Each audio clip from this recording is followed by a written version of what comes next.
Deserto e o lugar solitário se alegrarão disto,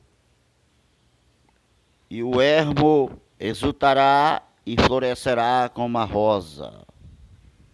Abundantemente florescerá, e também jubilará de alegria, e cantará a glória do Líbano. Se lhe deu a excelência do Carmelo e Saron. Eles verão a glória do Senhor, o esplendor do nosso Deus. Fortalecei as mãos fracas e firmai os joelhos trementes. Dizei os turbados de coração, sede fortes e não temais. Eis que o vosso Deus virá com vingança, com recompensa de Deus, ele virá e vos salvará. Então os olhos dos cegos serão abertos, e os ouvidos dos surdos se lhe abrirão.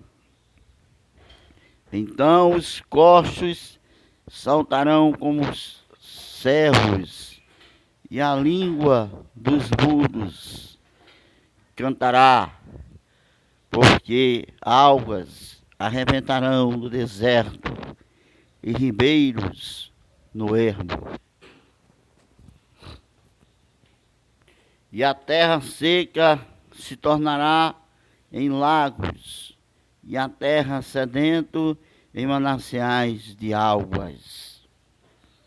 E nas habitações em que jaziam os chacais, haverá erva com canas e juncos.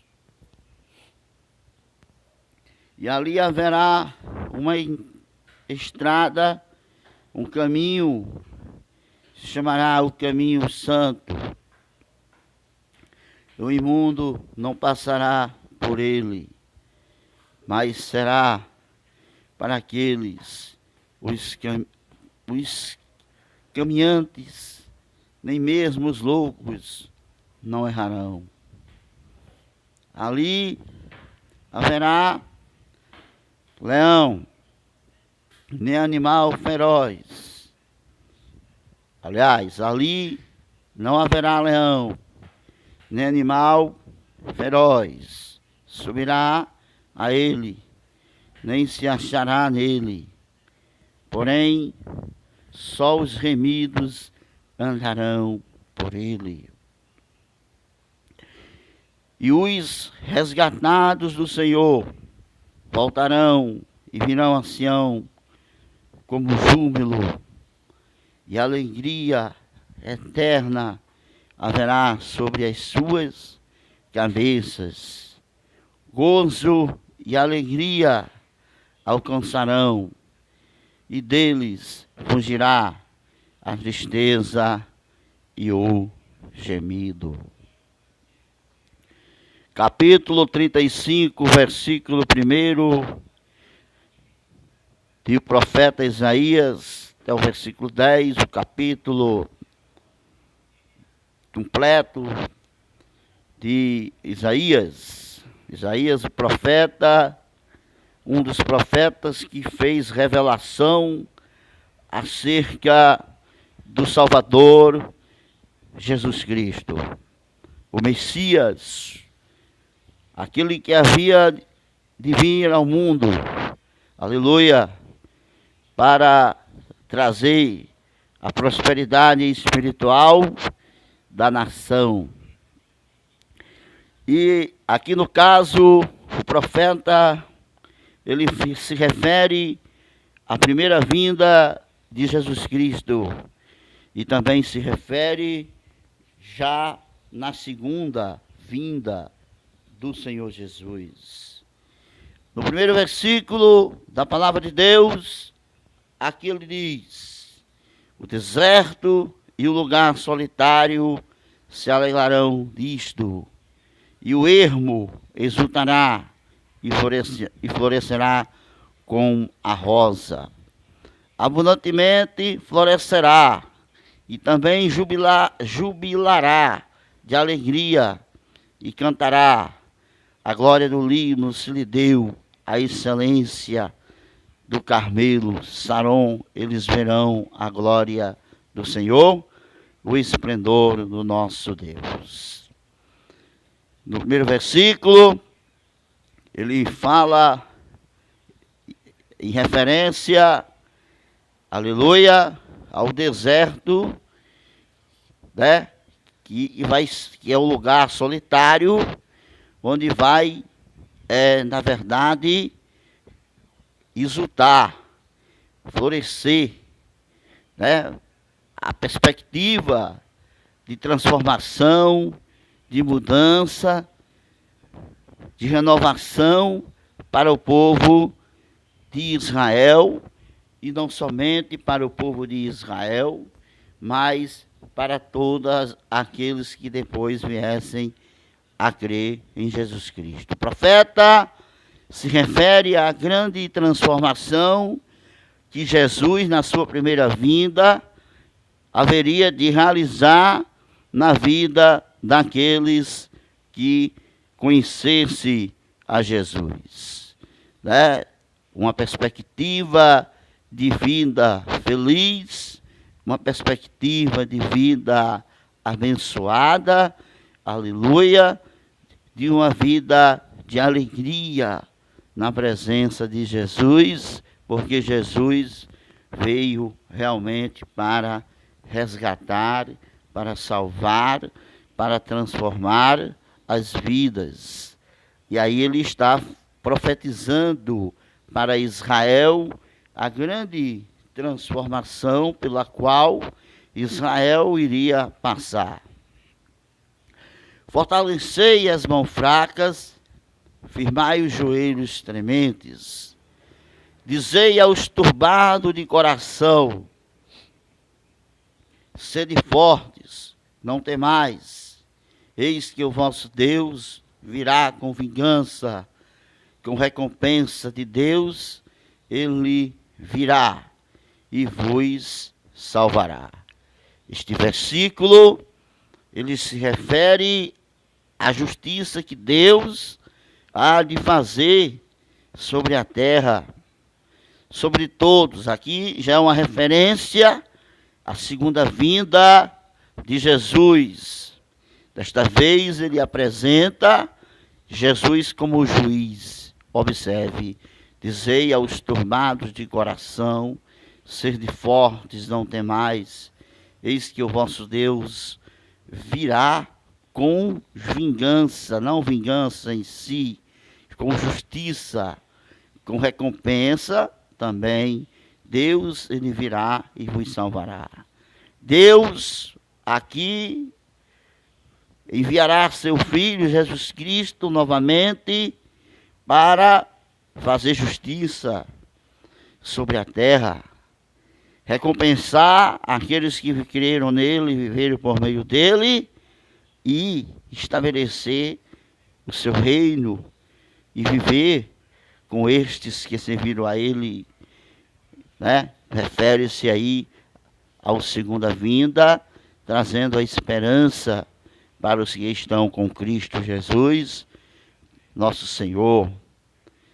Né? E aí ele vai, na sequência do texto, ele volta a referir-se à primeira vinda de Jesus, quando ele diz: então os olhos dos cegos serão abertos, e os ouvidos dos surdos abrirão. Então os coxos saltarão como os servos, e a língua dos mudos cantará, porque águas arrebentarão no deserto e ribeiros no ermo. A terra seca tornará-se em lagos, a terra sedenta em mananciais de águas, e nas habitações em que jaziam os chacais haverá erva como com canas e juncos. Observamos que a profecia do profeta, ela não apresenta uma ordem em relação aos fatos que hão de acontecer. Ele volta a falar novamente da primeira vinda de Jesus Cristo, onde Jesus haveria de fazer milagres, curando os cegos, os mudos, curando todas as sortes de doenças, de enfermidades. Ele volta a falar da vinda de Jesus. Na verdade, o texto refere-se a uma prosperidade que há de acontecer na terra, aleluia, com as vindas de Jesus. Prosperidade que ocorreu na primeira vinda de Jesus, com os milagres que Jesus operou, aleluia, e também a prosperidade que muitas delas ainda há de ocorrer, ainda na sequência da segunda vinda de Jesus. Na verdade, o profeta teve uma revelação de prosperidade, aleluia, referindo-se à primeira vinda de Jesus e referindo-se também à segunda vinda de Jesus, não expressa numa ordem, aleluia, necessariamente, como eu já falei. Refere-se à primeira vinda, em partes no início do texto, e depois volta a falar também da primeira vinda de Jesus e da segunda vinda de Jesus. E, evidentemente, que ele fala aqui da terra seca que tornará-se em lagos. Veja só, essa profecia de que terras seca tornará-se em lagos, a terra sedenta em mananciais de águas, e nas habitações em que jazia os chacais, haverá erva com canas e juncos. Refere-se, portanto, a uma prosperidade tremenda, uma transformação brusca e radical que o Senhor Jesus fará sobre a face desta terra, tirando a miséria, a terra seca, a terra sedenta de sofrimento.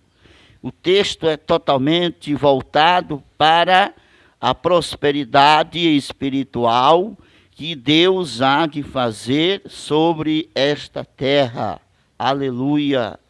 A promessa, portanto, de Deus de restauração, de transformação, aleluia, das vidas humanas que se encontram desesperadas, aflitas, que se encontram, aleluia, com suas almas sedentas, aleluia, ao encontrar-se com Jesus, também terão essa prosperidade espiritual, que também é uma referência, aleluia, na palavra de Deus, para a transformação, aleluia, do coração do homem para uma nova vida. Mas aqui neste versículo 7, uma profecia referente a uma transformação de um lugar totalmente sofrido, totalmente destroçado, aleluia, por um local de muita prosperidade. Aleluia, a interpretação, aleluia, em cerca dessa profecia são muito diversificadas. Aleluia, glórias a Deus. Mas aqui eu creio que refere-se à grande transformação que Jesus há de fazer nesta terra, aleluia, no seu período milenar, onde aqueles que viveram com Cristo, haverão de reinar com Jesus durante 1000 anos. E neste reino